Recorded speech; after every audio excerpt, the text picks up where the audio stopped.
Hello and welcome to Healing Tips from the Heart, Intuition with Helpers, Healers, and Guides. I am your host, Dr. Lori Hops, licensed psychologist, writer, and artist. I've explored mind, body, and spirit related to intuition, or your personal guidance system, since early childhood. Meet my guests who have learned from their personal and professional lives to explore vast realms of knowing, synchronicities, and overcoming challenges. Their stories may inspire you with tools to enhance your daily living and relationships.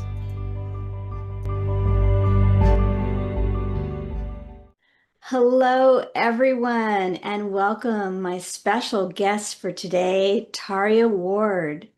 Tayria lives in Asheville, North Carolina. She's a psychologist in private practice, offering dream analysis and spiritual guidance from clients all over the world.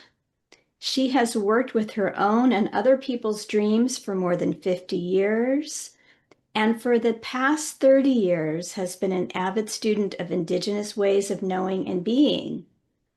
She also conducts a monthly Global Community Dream Symposium that she holds online with people from all over the world who come to share their dreams and listen to the collective dreaming mind, which often shows similar symbols and messages from month to month, which is just fascinating, that we'll be talking about.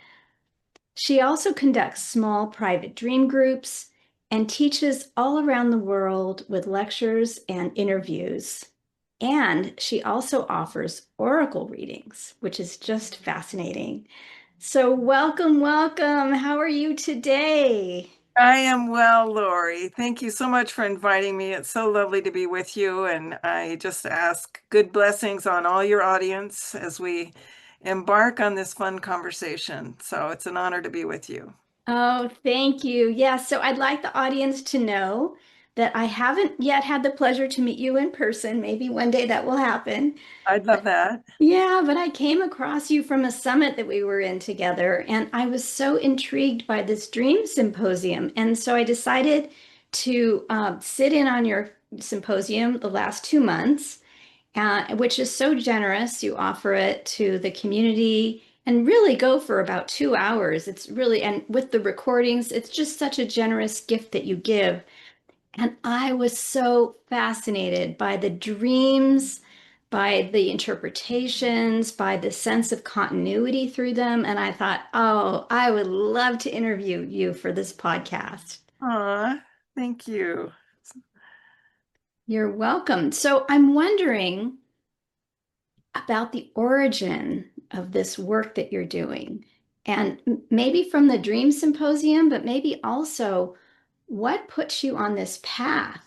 Because so many people get mystified, distracted, consumed by the physical world in front of us. Mhm. And if there's an older tradition, a deep tradition of dream, immersion, understanding, respect, etc. But I'm curious about what put you on that path, if you don't mind sharing. Oh, I don't. I'm always pleased to share. It's just such a vibrant, important story for me. So I'm happy to share it. Now, I'll start where you suggested I start with the Dream Symposium. And Okay. just tell you, I'll probably talk more about it later, but I did a lot of work. My doctoral dissertation was reawakening indigenous sensibilities in the Western psyche. So it was all about work with the indigenous and reawakening the indigenous mind that we all have. That has been really altered in the last few centuries of rationalism and the industrial world and the machine cosmology and all that. So the indigenous mind is still available to us if we reawaken it. And so I did a lot of work with indigenous elders and shamans and so forth during those years.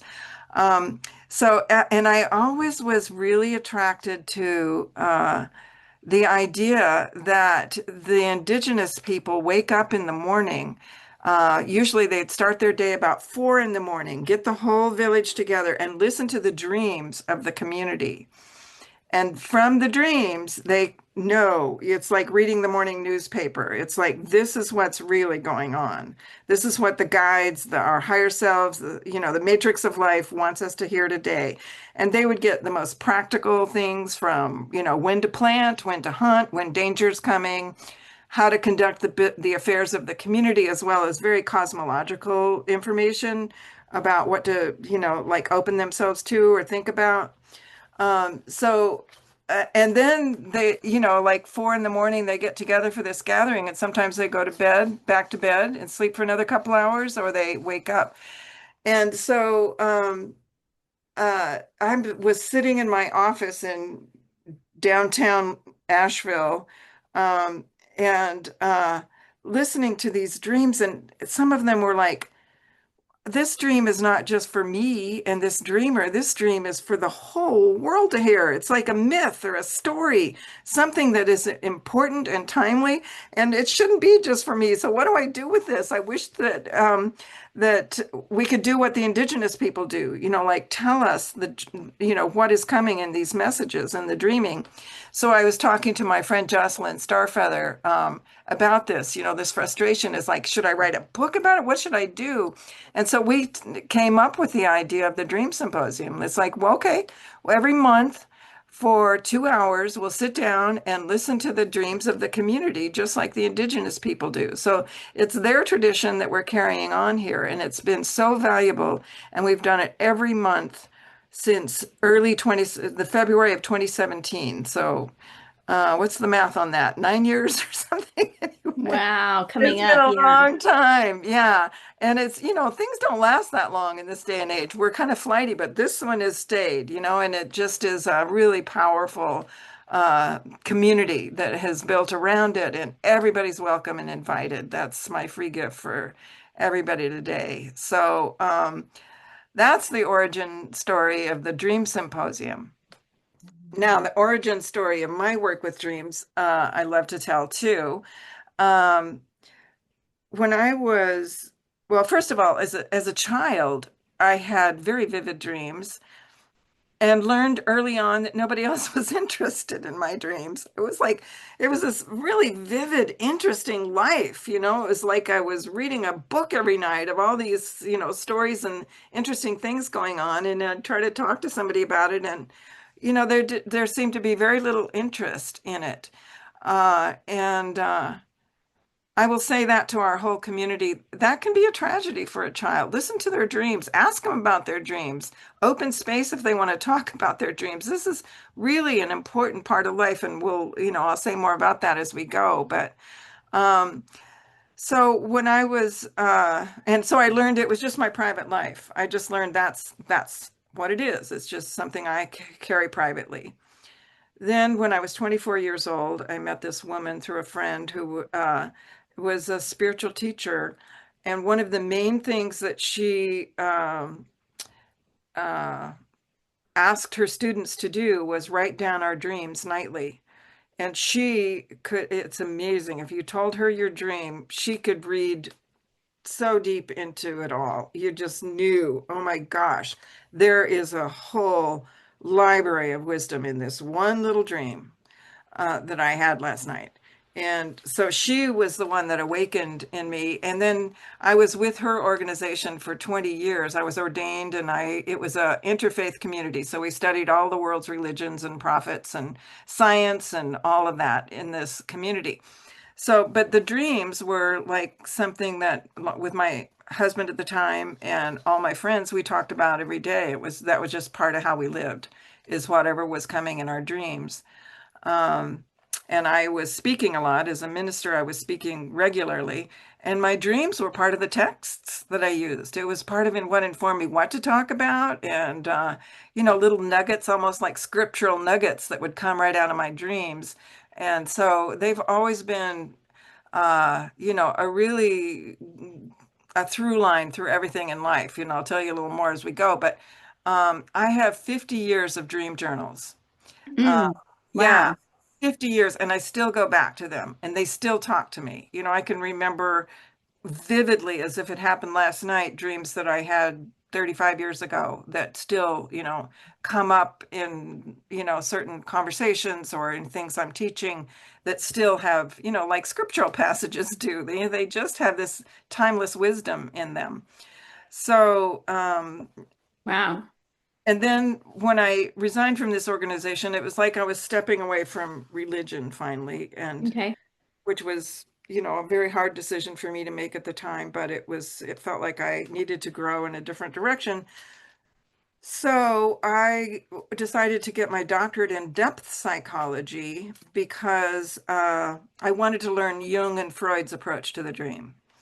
I knew that, there was a lot to learn from them. And the Hmm. founders of depth psychology, ones would say, and also, they each had their own kind of interesting approach to the dream. Freud's was more about the personal unconscious that was being exposed and wanting some attention and healing help. He was more about the personal unconscious. Jung was about that too, but he really extended into the collective unconscious, which is what Hmm. we're working with in the Dream Symposium. We're looking for the collective messages for the whole community, and Jung was quite aware of the collective dreaming mind, and so he extended Freud's sort of understanding of dreams. So I got my doctorate, and then, as I mentioned, I started working with indigenous elders. I had some experiences that led me into that world, which was really, really salvational for me at a critical time in my life. My marriage ended up being a casualty of some of this, and I needed help getting through that. It was heartbreaking and devastating to me.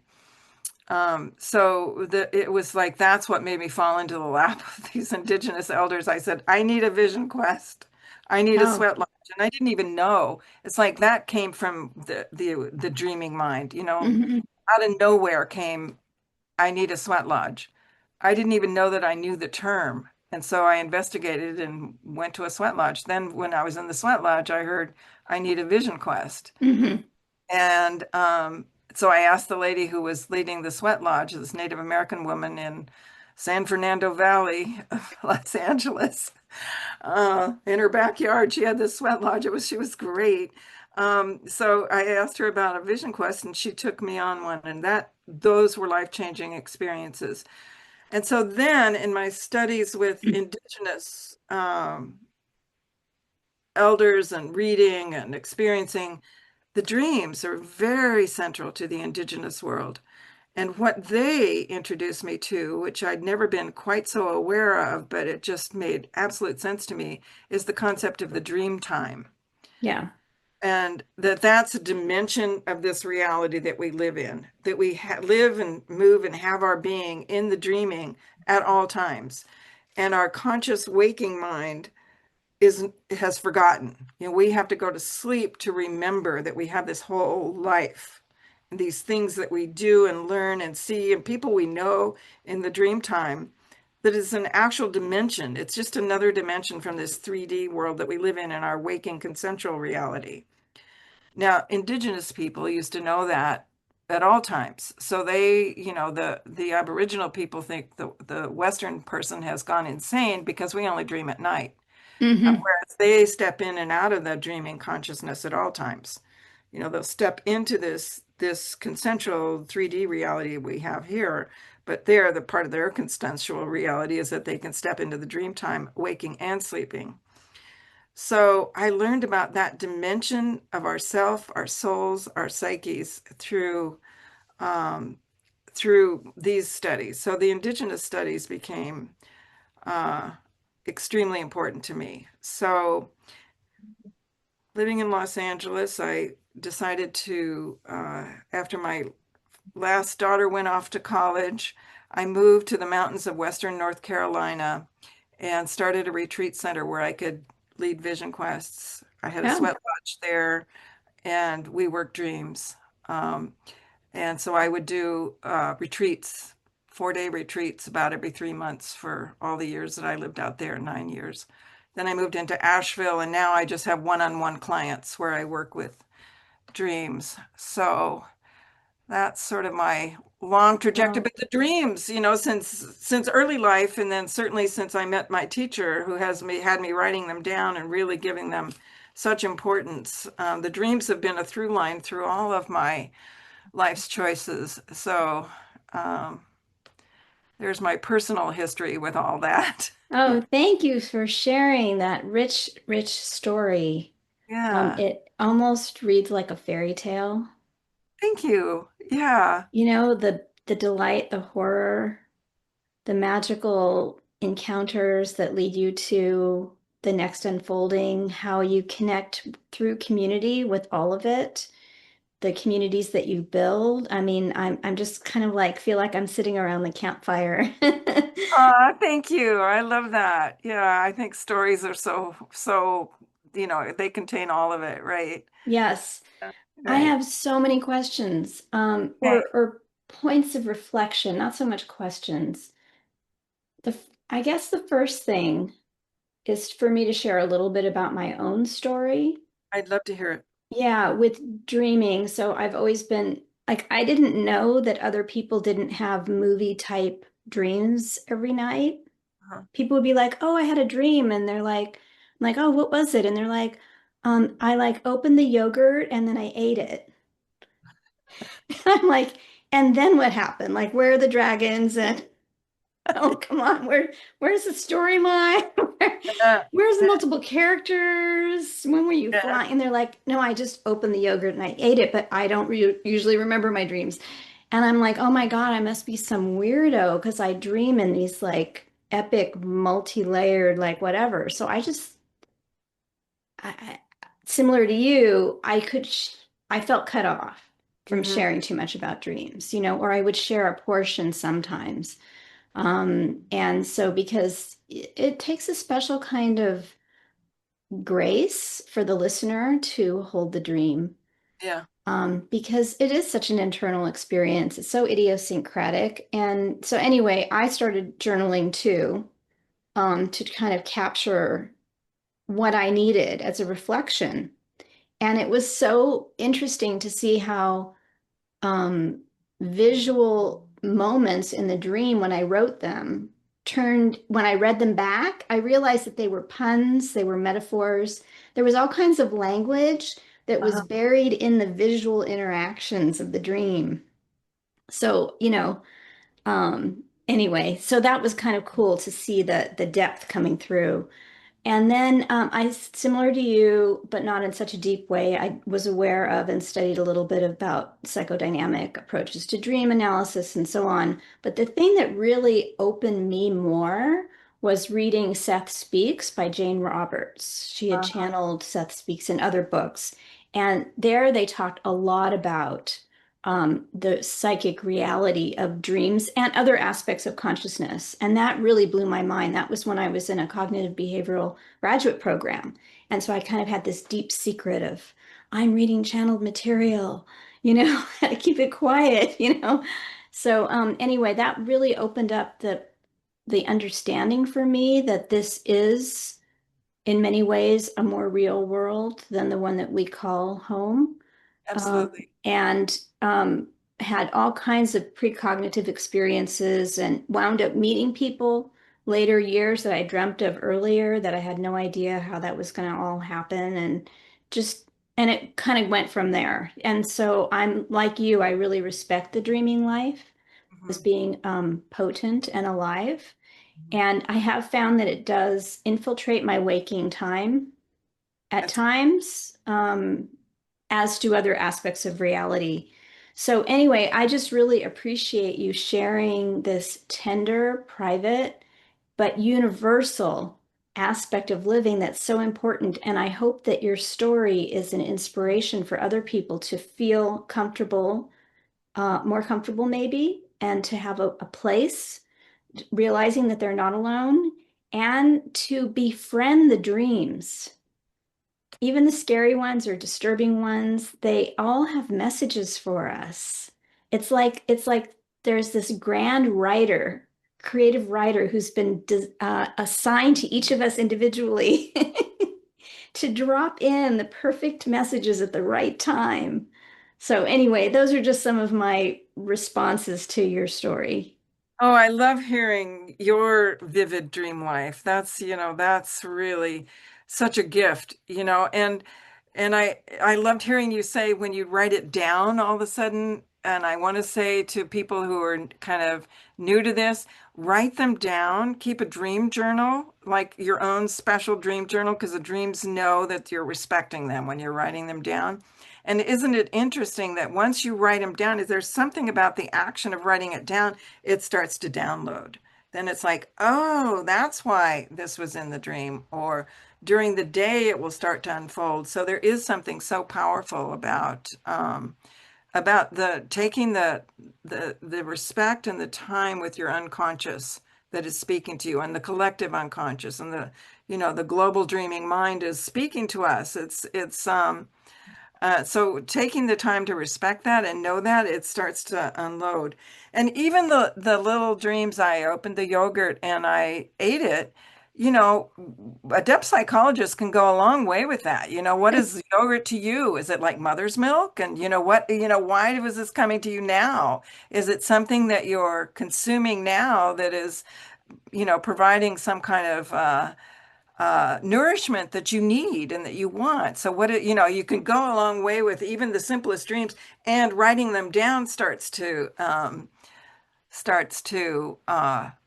download, what that is. So it's like respecting everything from the epic dream to the one that's only 5 words that just, says it all, or it doesn't say anything you understand yet. I always talk about dreams speak their own language, and it's learning the language of the dream that's important. It's like people wake up and say, well, that's about nothing. No, it's not. It's about something. It's just a different language, and you have to learn the language, which is a symbolic language. It's speaking in the language of symbols, which sounds like, if you're listening to people speaking the Korean language, most of us don't understand a word of what they're saying, but they know what they're saying. And that's what it is about the dreams. Is you don't think you understand a word of this, but it knows what it's saying, and you just learn the language. And it's an exciting adventure, but it's always, um, as you were saying, it's always significant. It always has something for us. And Robert Johnson, who is one of my favorite authors of a Jungian nature, Robert Johnson, any book he's written, I would recommend. But he said, God would never bother you with irrelevant material. His sort of word for it was it comes from God, that sort of Mhm. great unconscious, or that great sort of mind. But he'd say it doesn't come to you with irrelevant material. It's relevant, it's for you and it's for now. It comes to you at this time for a purpose, um, and something that you need to know. Even like, as you were saying, the scary dreams, the Yeah. scary dreams are waking us up to, alerting us to, like if something's chasing us and they were terrified, if we think, what is it that's pursuing me now? Is it a consciousness that I'm scared of, that I want to run away from? And what happens if I turn around and face it? Maybe it turns into a friend, or, it's like, don't run away.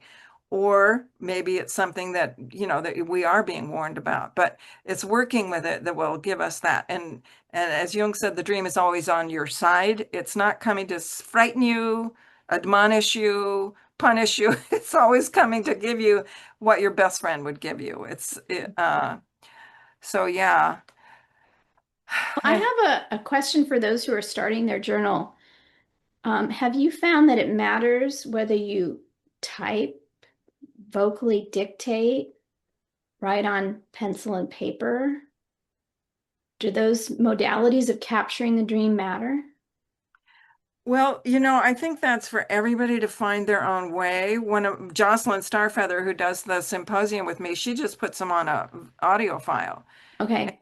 keeps them. Now, for me, that wouldn't work. I wouldn't know where to find it. I just, Okay. I'm 74, she's 30 years younger or something. Okay. Knows how to think like that.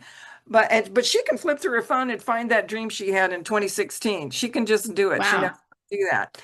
But for me, my preference is always to write it down. I tried typing them, and it felt like the machine was between me and my dreaming mind. Somehow the machine, Okay. but when I write it down with a pen, then there's something about it that feels like I'm grounding it. It feels more grounded. And Have then, you ever created art from your dreams? well, Lori, now you're touching my sore spot. I'm not an artist, which you're never supposed to say, right? It's like any artist will tell you, everyone's an artist, you just have to wake it up. So, but there are lots of people who paint and draw their dreams, and their dream journals are as visual as anything. You know, they've Yeah. got the writing in there, but they've got the pictures and the drawings, and sometimes they color them, and it's, it can be a very creative thing to, because the dream is speaking in images and symbols. So if you're drawing the images and symbols, you're really speaking more the language of the dream. When Yeah. I try to draw my dreams in my journal, which I do, sometimes I have to, sort of say what it looks like. I haven't awakened that. My inner artist, she's really dormant. But lots of people do. It's a great Yeah. question. Yeah. And I could see making like collages or doing photography, Hmm. putting objects in a symbolic relationship and taking photos. Like there's probably a lot that can be done, which would kind of be a cool class Right. It to would. take. Like, Oh, we every need week you do a those different classes. artistic modality or through movement or song, or writing affirmations. Like now I'm coming up with a course around. There you go. Design that course. Doesn't Yeah. that sound fun? Yeah, it does sound like fun. Yeah. And Jung and von Franz, one of the major Jungian writers and thinkers, they always said, do something in honor of your dream. Mm, You have a dream, the dream is a gift. Now you have to do something in honor of it. And if you're not doing something, you're not taking it seriously if you don't do something in honor of it. So mm. if it gives you a little ritual or a little thing to do it. There was one I was just hearing from a client this morning. I can't think, but it was just like it's a very simple thing to do, so just do it. Um, but as you're saying, a song or a body movement or a drawing or a collage or any of those things, if you do that in honor of your dream, you're really expanding the consciousness that's trying to awaken us from the dream. And knowing that the dream is sacred, all of the sacred scriptures of the world are based on dreams. If you look at the Yes. Bible, it's dreams all the way through. Dreams and dream interpretation. Exactly. Yes. It's so important. And it really moved, the whole movement of it. Joseph was told in a dream to take Mary as his wife, even though she was pregnant and all that. It's all the dreaming. Take them Yeah. to Egypt. That came in a dream. And the Quran was all came to Muhammad in the dream. And Buddha's, like 5 dreams of Buddha's became the whole Buddhist sort of philosophy. So, all the myths and scriptures, dreams have been so important. How they got marginalized is a tragedy. Um, and I Yeah, think, but they still stay alive for us. Uh, yeah, I remember reading something about the sleep habits of people like 150 years ago, and that they would wake up around 2, 3, 4 in the morning and kind of share dreams and have quiet time in the house and then go back to like their second sleep. right. If you are woken up in the middle of the night, oftentimes you will remember your dreams more because they're right there. You haven't gone into that amnesia of the longer sleep in the morning. And so it is an interesting idea of going to bed early, maybe with the sunset, and then waking up around the middle of the night and then going back to sleep for a bit. So yeah, there's almost like a luxury to it. Yeah, yeah, I agree. And I keep every single night, no matter where I am, even when I'm camping, I keep a little pad of paper next to my bed Uh-huh. with a pen. And so if I wake up, I can even with my eyes closed, just scrawl on there something, Hmm. that will help me pull back the dream in the morning, even if it's just a few words. Or if I get Love up to it. go to the restroom in the middle of the night, just write down a few things of where you just were. And when you wake up in the morning, just kind of try to remember where you were instead of what you're going to do next when you put your Yeah. feet. ground, but just give yourself a few moments in the waking to say, wait a minute, where was I just now? What was happening? And just call it back in. Yeah, that's It- great. Great tips. So my mind is now drifting from the individual to the collective. yes. And, there's so much that can be said about this, of the collective unconscious, the similarities, family members or lovers who have the same dream. My mom told me when she was young that she and her siblings woke up at the same time and like ran to their dad's room and they'd all had the same exact dream. Oh my gosh, isn't that something? All three of them, not the dad, but the three siblings had the same dream. And so that was really cool. I didn't, that was neat. That was a spontaneous re-eruption of the power of community and dreaming that happened spontaneously for them. But I'm wondering about more like organized or purposeful dreaming. I know people sometimes wake up in their dream, lucid dreaming, Yes. where they become conscious and direct their Uh-huh. dreams. Other people have dream groups where they'll dream intentionally together, Uh-huh. and then cultivate the dreams afterwards. So, what is your perspective about all these collective ways of dreaming? You know, I love that story of the three people in the family that all had the same dream the same night. And sometimes I think the purpose of that dream, no matter what it's talking about, is to tell us this dreaming is not personal. It's transpersonal. It's bigger than all of us. Uh-huh. That they're all sort of in that sort of collective dreaming mind. And just like we were saying in the Dream Symposium, you might have somebody in Norway and somebody in South Africa and somebody in Minnesota and somebody in Canada that all had the same dream in the same week. Now, how do we explain this? There's something in the global dreaming mind Yeah. that is activating things, and it shows up in each of our dreams in a little bit of a different symbology, but the theme is clearly there. So it's it's part of what awakens us to the fact that we all are one thing. We're Hmm. not separate. We think of ourselves as individuals, but we're all connected in our roots and in this consciousness that we share that is part of all of us.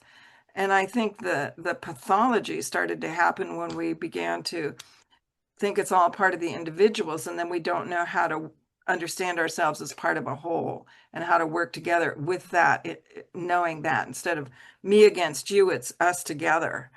And Yeah. I think the dream is always helping us to get back to that reality, especially like understanding the collective nature of the dreaming, that we're all that it's a consciousness moving through us, that we're just the antennas, like the receivers, it's like the radio isn't the originator of the, information that comes out of the radio. It's just a receptor for the information. And that's who we are. We're just the radio or the receptor of the antenna of this consciousness that's moving through of us that we're all part of. And so I think the dreams are always kind of waking us up to that. And, often, when I hear my private clients, working with something that's an anxiety or, something that's going on in their personal life, there's so much to be explored in why that anxiety is there. But often, if you look at the larger situation, what is the anxiety that your family is experiencing, or that your town is experiencing, or that your nation is experiencing? Hmm. And that anxiety itself then comes out in these personal ways. But if we make it more of a collective idea that there's something going on in the collective mind that we are experiencing, but it helps us to almost to not take it personally. It's like this is a collective Yeah. energy that we're all processing in our own particular ways. James Hillman, who's one of the great writers in archetypal psychology, he used to say, he was one of my professors. Oh, He said to us, um, "Don't take yourself so personally. It's not personal." And that, I think that's it's like this is collective, archetypal. It belongs to a bigger picture that we're all working ourselves through. yeah. Uh, so, yeah.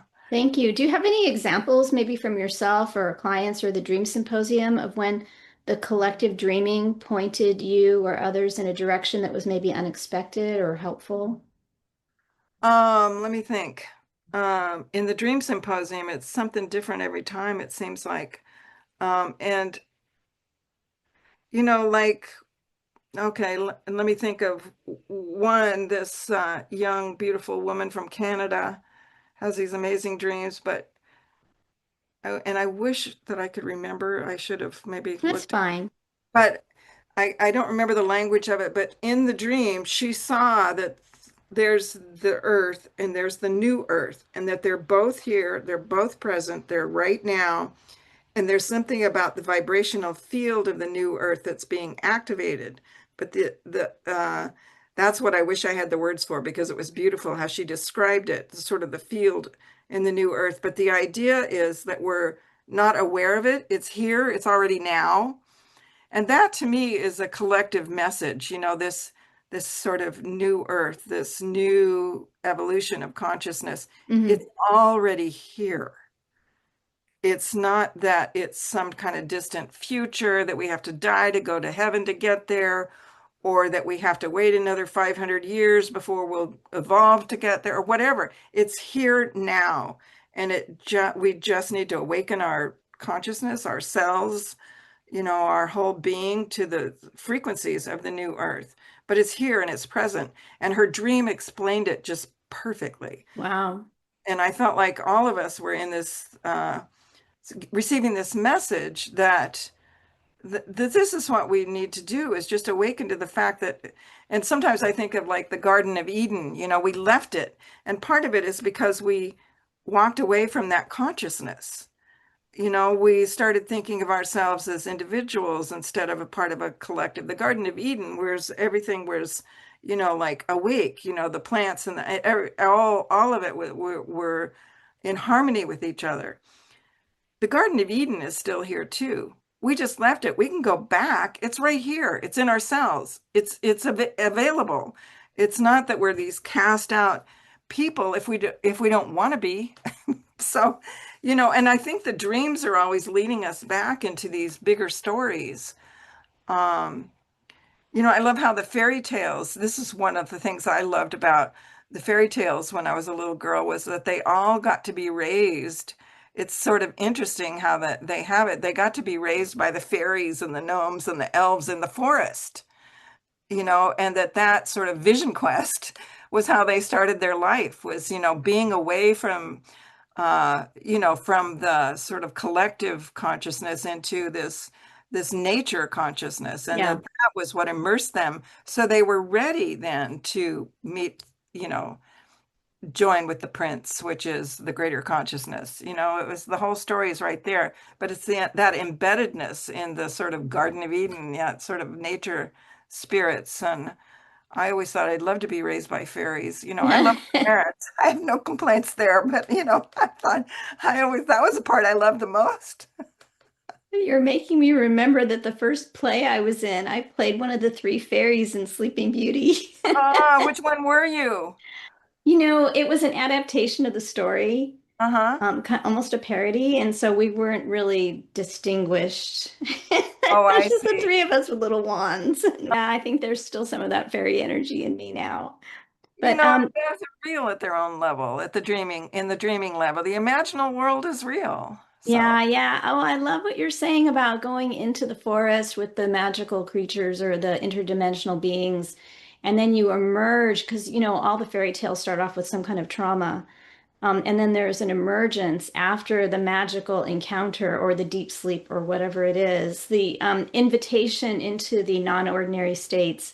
And then you emerge back owning more of yourself in a mhm. more empowered way. And then you're able to integrate with the ordinary world in a new way, whether it's through leadership or union or whatever it is. So, and that's throughout not just fairy tales, but Hollywood stories and, so many other things.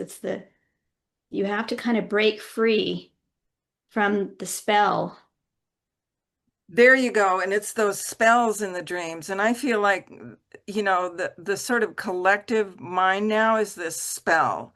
It's like Mm-hmm. this cult we've joined in a way. It's like you have to think like this. If you think outside the box, then like you were saying, I couldn't tell them about my dreams or my interests because and that's and I hear that all the time, people who are trying to, imagine their own future when they've got, their family and the culture around them that doesn't, know how to support them in that. So yeah, Yeah.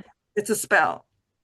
Yeah, and breaking the spell is so empowering. And maybe we're creating new spells. I don't know. Maybe these are layers within layers, but it has more a sense of agency.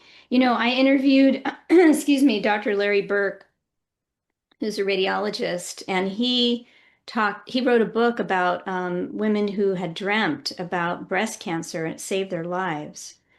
So before they even knew, and sometimes they had to convince multiple, health professionals to really take their dream seriously, and it wound up saving their lives. So and he speaks about that amongst other things that he talks about in his professional life. But this was a really compelling way that dreams can kind of come and be warnings, but they can also open you up to new realities.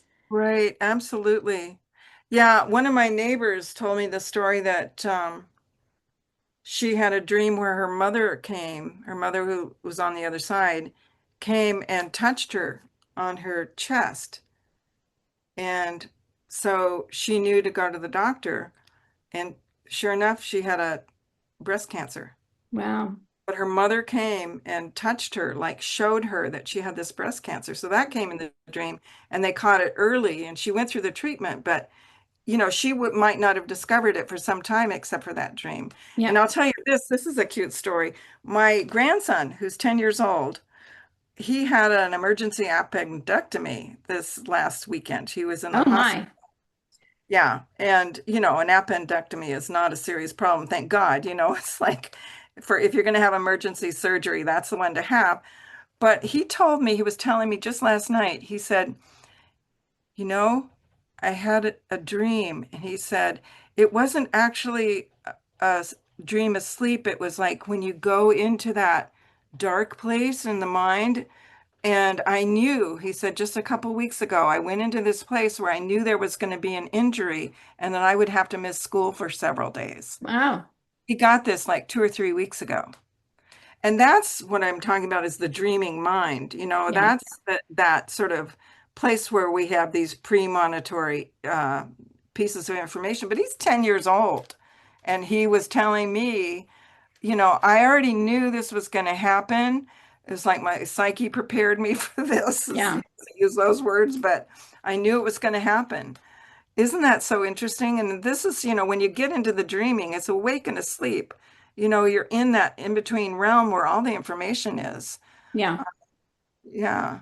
Oh, beautiful. I'm glad that he's okay. And that Thank he, you. Yeah, yeah, he is. And he's been through an adventure now. He stayed in a hospital overnight. He's got stories to tell, so. that first decade, he's already ticked off a box about what life can offer in terms of, problems, but also the healing aspects and how beautiful that he can share with you and that he can feel safe and you can have that connection. That's a really beautiful thing. Yeah, I'm glad I'm in his life because he's very intuitive that way. His parents, really aren't in a certain way. Hmm. So I'm glad he can always tell me these things. That's great. And I'm glad sometimes that, he tells me those things in front of his parents who kind of don't think that way. yeah, They're very open and sweet about it, but it's not their, but he'll tell me in front of them and then they will respect, because we have a conversation about it. They're starting to, like say, oh, yeah, wow, this kid. that's great. Yeah. You're helping legitimize it. Yeah. He told me not too long ago that they were camping and he said, Mhm. Nana, I saw the green man. Oh, And I was looking at a bush, and all of a sudden, there he was. His eyes were looking right at me. He had a beard. He described the green man the way, and he said, and then he just went back into being the bush. wow. But, I love that he could tell me that he knew that he saw that it was real. And he wasn't imagining it. And I love that he could tell me that. And his mom was there and she was like, whoa, okay, wow. Yeah, and you're not saying like, oh, there's something wrong or you're imagining it or Yeah, like you don't poo-poo those things. You yeah, really try to support, this inner wisdom and this inner knowing. yeah. Yeah, yeah. Well, we're coming to the end of our time, and I do have one more thing I'd like to ask you about before we kind of wrap up. And Okay. that is about, you hinted about it, visitations from the other side. So Uh-huh. you mentioned the deceased mother coming and touching the chest, and then the daughter wound up discovering she had breast cancer. I've had some experiences, I won't call them dreams, of being visited after people have been departed.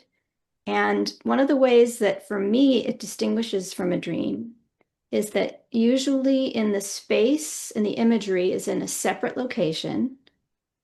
Like if there's a party going on, I'm called into a different room Hmm. where I meet alone with the person. So I still have access to the other parts of consciousness, but it's sequestered. Hmm. It's fully sequential. Hmm. There's no disruption in the continuity. It's not like you're on the chalkboard and you're in space and then you're a pickle. It's like it's a normal, quote unquote, normal conversation. There's deep physical sensation of the sensory, like smell, touch, taste, hearing. It's palpable. And there is always some kind of a reassuring message. And usually I'm aware of the fact that they've passed, but sometimes I'm not. It's as if I hadn't seen them in a long time, and it's a very casual encounter, as if you were just running across a friend that you knew was maybe going to show up in a week or two, and you're like, oh, hey, how you doing? So I offer that as a jumping off point for you to kind of reflect on these visitations that can happen. Well, I love that you have those dreams, and I feel like it's so important. Many will say that the dead are bereft because we've forgotten that they're still alive, Oh, uh, and, a lot of, people who are aware of, the dying process will say it's just like entering the next room. It's just going from this room to the other room. Uh, mhm. it's not that there's an ending there. And so, I was listening to Federico Faggin, Faggin. He's a physicist, and he was saying, I love this guy if you ever want to listen to his podcasts or interviews. Um, but as a physicist, he was saying there's no such thing as death. He said, if I exist, I exist. I've always existed. That's how it is. And he's saying this in terms of his scientific understanding. There's Mhm. no such thing as death. We have a wrong concept of death. And that's the thing the indigenous people absolutely knew and understood, that you help people into the next uh, their next life, but they're still there and they're still with us and they're part of the conversation and they're still communicating. And in the dreaming, that's how they show up for us. And so if somebody that you have known or you sense, I love that what you said about stepping into another room. And that's Mhm. kind of what they say, it's stepping into the other room. And there they are. It's just on the other side of this veil, that we're in. Um, and so, and they'll say that they want to help us, but they won't intrude. So we got to ask them. Yeah. So if you have an aunt who was really good at sewing or something, ask her, what to do about this thing you're working on. Yes. It's like employ them. They want to come. They want to be part of our things. And so, it's interesting, even I'll say this. When I was living out on the mountain where I did the retreats and so forth, one night I just sat up in bed. My father, who was on the other side, I said, Dad, you got to help me figure out how to make a living. I've Oh. just got to figure this out. And Dad was good at those things, and I needed his support. And it was like I almost shot up in bed and just said this prayer to my dad. Well, lo and behold, this is an interesting story. One of my old boyfriends, first boy I ever kissed at age 14, was divorced and tracked me down. And he came and he wanted to, get back together and do a thing. And so he visited a few times. It was not going to be something that I wanted.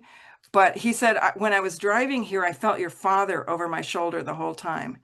And I thought, oh, when I said to my father, I need help making a living, he sent me a man. That's what Dad would do. That's not what I meant.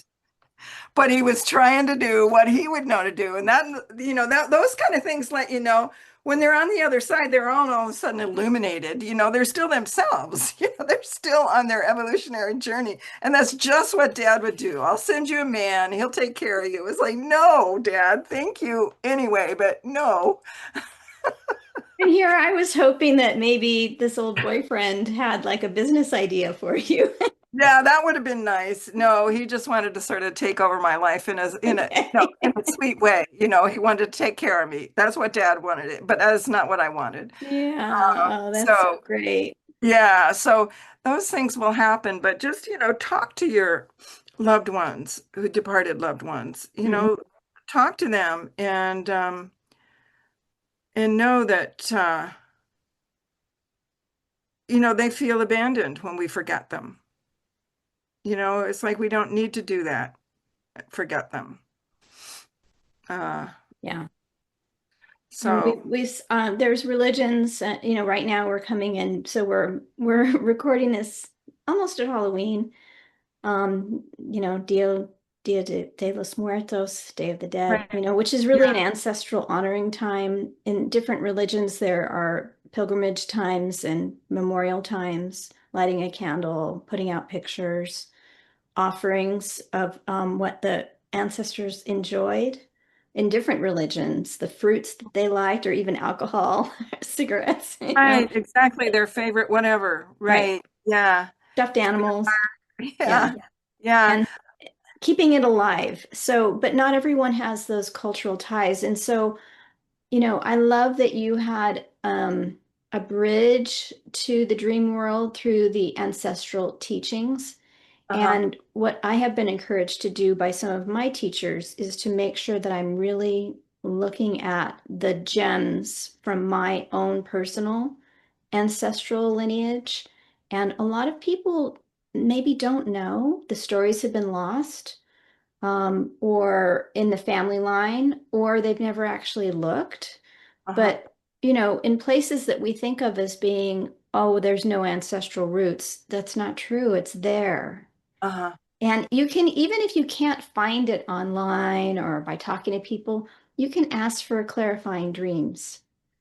Absolutely. Yeah. I mean, all of those other resources can be very helpful, but we've got that connection. Just like we're connected to the Garden of Eden, we're connected to all this information. Yeah. The Library of Alexandria is still alive inside of us. They burned it down here, but it's still available. Yeah. So all of that information is available to us if we really just awaken ourselves to it. And it's time now. It's time to wake up, to wake Oh, up. I love it. It's time to wake up. Maybe that will be the title of this podcast. Okay, all right. It's time to wake up to the dreaming. It's like, and many will say that the dreaming world is the real world. This one is where we're asleep. We're kind of Yeah. sleepwalking in this world, which feels real to me. Real feels true to me.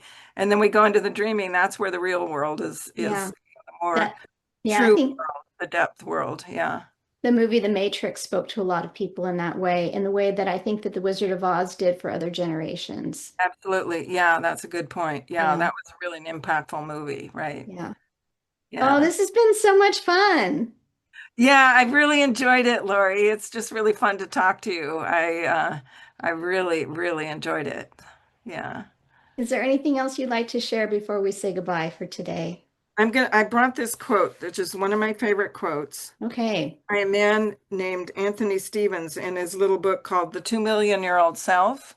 And I'll just say that comes from The 2 Million Year Old Self. Jung said, Before you go to sleep at night, think on your problem, whatever it is, at whatever level your problem is, and ask your 2 million-year-old self to speak in your dream and see what comes. Wow. But he said this, and this sort of defines my, sort of passion about dreams. He said, we should regard dreams as an endangered species, Hmm. a casualty of technological advance.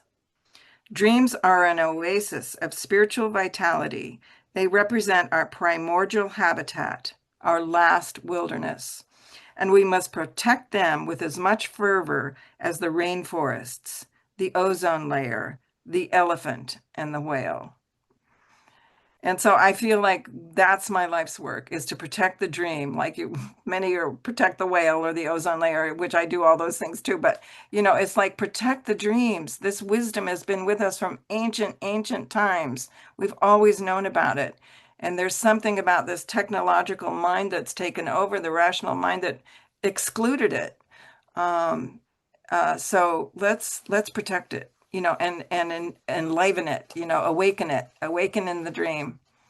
Yeah. Oh, I love it. Thank you. Thank you for that inspiration You're and for so that wonderful quote and for all the work that you're doing to keep the dreams alive. it's my passion. I enjoy it immensely. Yeah. Thank you. Thank you. Okay, bye-bye, everyone. Bye, everyone. It's been a delight.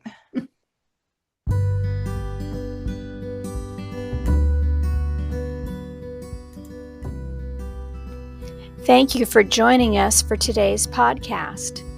If you want to learn more, you can visit my website for podcast and resources at hopshealingtips.com. You can also like, share, and subscribe to this channel. This podcast is for information and entertainment purposes only and is not providing healthcare advice. Please seek guidance from your professional healthcare team should you need assistance.